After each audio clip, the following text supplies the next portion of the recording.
Tiré al búnker y tenía una sacada de búnker complicada, pero la verdad que se me ha quedado un poquito en bajada y ha resultado no haber nada de arena, o sea, porque mira que de búnker salgo bien, pero no había arena y pues he pegado como un filazo y me he pasado el green y un búnker.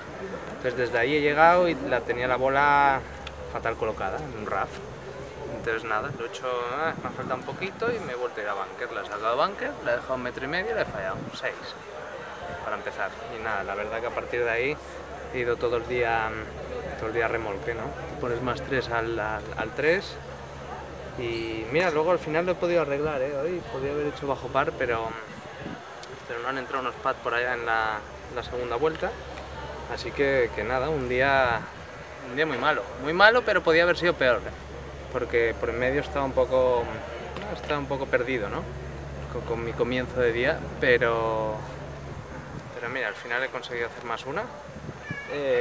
Estoy a 2 golpes, oye, cada día lo hago peor y todavía sigo con opciones, así que mira, mañana a ver si sale mejor de una vez.